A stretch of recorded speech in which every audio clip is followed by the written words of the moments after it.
What's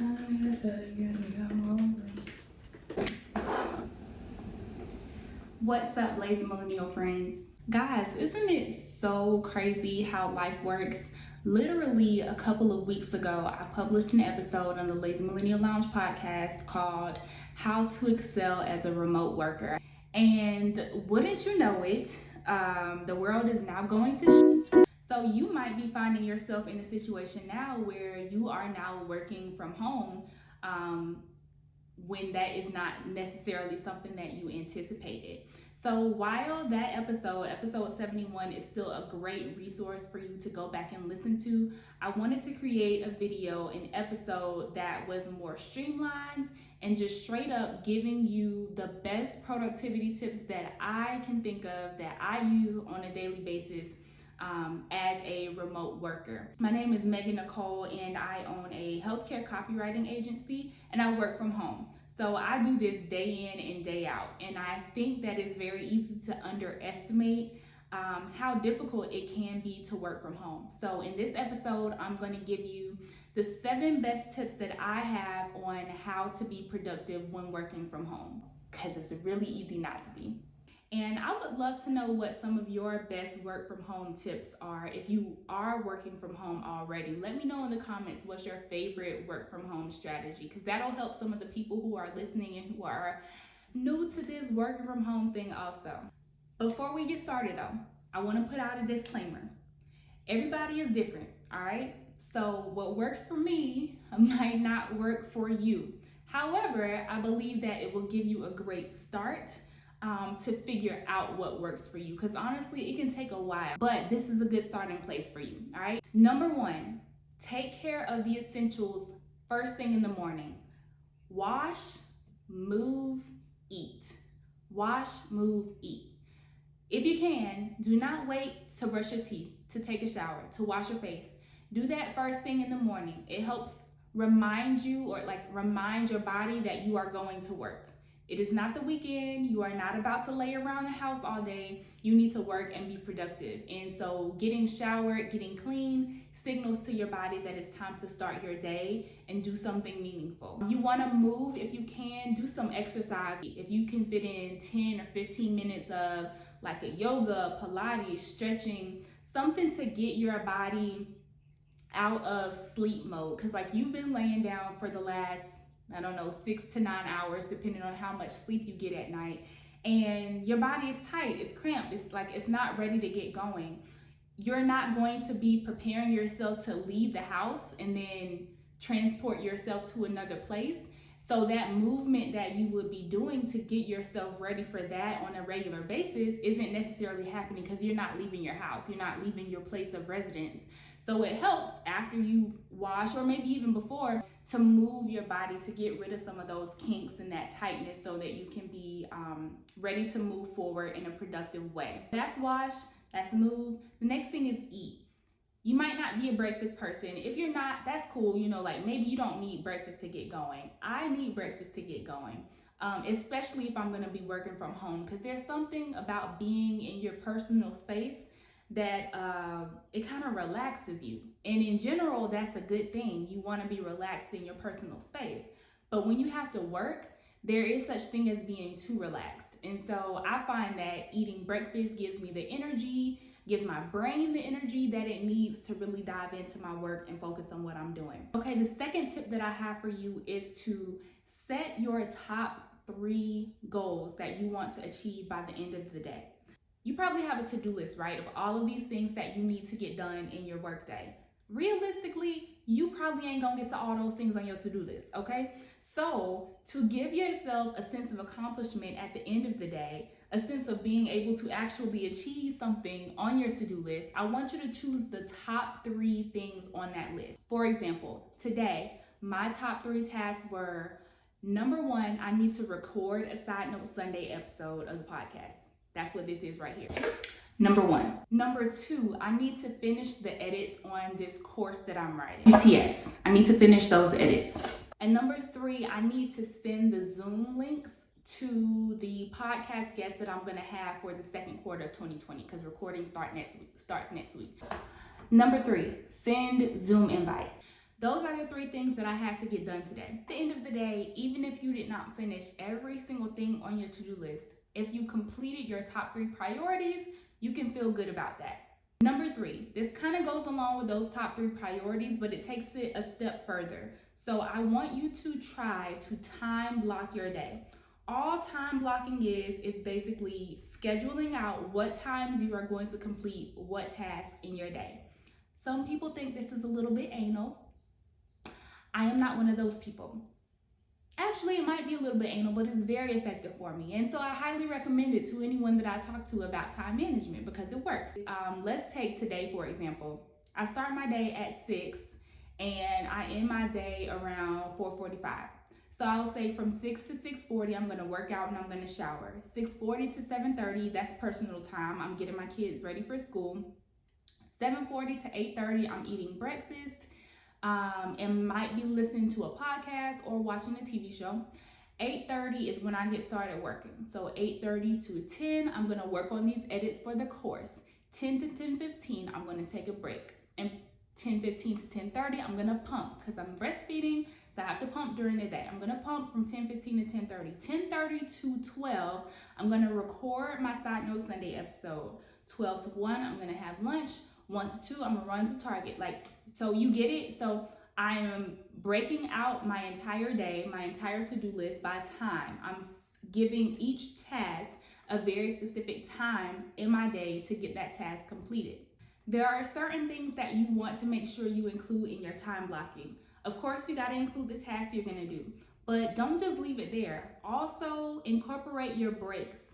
Whether that's like a movement break, a mental break, a snack break, incorporate your meals. If you're gonna have lunch, you need to make a phone call, like a personal call, incorporate that. If you need to work out, put that in your time blocking. If you need to fold clothes, go to the store, put everything in your time blocking. And the reason I encourage you to include everything is because it helps you make sure you are maximizing the time that's available to you.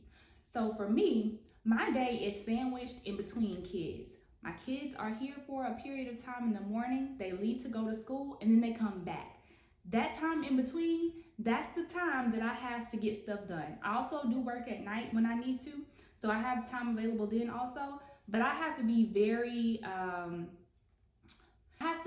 intentional about the daytime that I have to get work done if I want to get work done.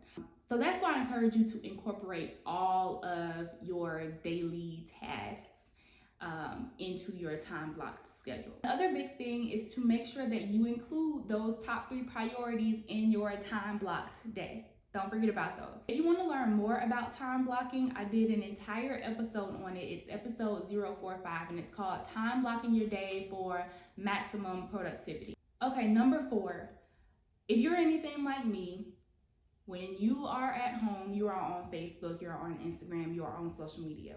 That's not necessarily ideal for a working from home situation. And so it helps me to put time limits for social media apps on my phone. I use my iPhone to set the limits so that I can't go above a certain amount of time a day. And I just find that helpful for making sure that I'm not being too distracted. Another thing is sometimes I will schedule social media breaks into my time blocked schedule. So I will actually say, from 1 to 1:20, I can be on Instagram. Part of the reason I do that is because I have to post for Lazy Millennial. I have to be on LinkedIn for my healthcare copywriting business. So there are times when I actually have to be on social media for my podcast or for my business. And so in order to kind of prevent myself from going scroll crazy and drifting away from what I am actually there to do, I'll set a time limit. Number 5, drink lots of water. This is not water, this is coffee. You can drink a lot of that as well. But drink a lot of water because it's so easy to get dehydrated when you're working from home. And at least I find myself, sometimes I'm sitting around thinking I'm hungry and I'm not. I'm really just thirsty. So drink a whole lot of water. You don't have any excuse not to. You could have medical excuses to not drink a whole lot of water. And hopefully you don't have heart failure or nothing like that. But there are very few excuses for not drinking a lot of water when you're at home because you can go to the bathroom as much as you need to, and it is not that far from your workspace because you're in your house. I I will say though, take it easy on the tea and the coffee, because that caffeine, once you get hooked on it, it's a really hard habit to break. Number 6, when you can, try to get fresh air. When I'm working at home for a long time, or I'm like head down, very focused in a project, I get kind of like, I don't know, I just feel foggy. Maybe just because I've been in the same place for a long time, or like that lack of human interaction that you would normally have in an office setting, you don't necessarily have it. So you're not getting like mental breaks away from your work, and you can just start to feel a little foggy. I find it helpful to just step outside for a few minutes and get some fresh air, like be in the open space, in the sunlight, in the breeze, and it kind of helps me to feel rejuvenated and gives me that boost that I need to go back and continue being productive. But fresh air is definitely important when you are working from home. Last but not least, number 7, location, location, location. At least for me, I don't always feel like working in the same place every day. So some days I wake up, I could probably get some stuff done in the bed and not like actually fall asleep. Other days, if I'm in the bed, I'm knocked out. And so I might need to be in the living room, in the dining room. I might need to be in my office. I might need to work outside for a little bit. Don't be afraid to switch up your setting depending on, what your mood is feeling like that day. I think it is helpful if you can to have a dedicated space, like a dedicated workspace that you make sure is like nice and neat and clear, where you can focus. So if you have a room that has a door that you can close off, a lot of people's schools are closing right now. So if you have children and they're going to be at home, and there is someone else there to take care of the children, or they're old enough to take care of themselves for a little bit, if you can wall yourself off in like a closed room, close the door, turn on some music so you can't hear what's going on out there, that can be really helpful in terms of like just being in a place where your mind knows, this is my workspace, this is where I'm going to be productive and get stuff done. If you don't have that ability to close yourself off like that, then that's perfectly okay. Like, you can still find other places around the house that you can make yourself comfortable. Those are the tips that worked best for me, that currently work best for me. It took me a long time to get into a groove of working from home. I would say probably like maybe a month and a half. And so some of y'all will hopefully be back in the office, by the time you start to actually get in a groove. But I think this is going to be a good start for you to kind of pick and choose and see what works best for your setup. Don't forget to listen to the How to Excel as a Remote Worker episode with Liz Shin. Again, that was episode 071.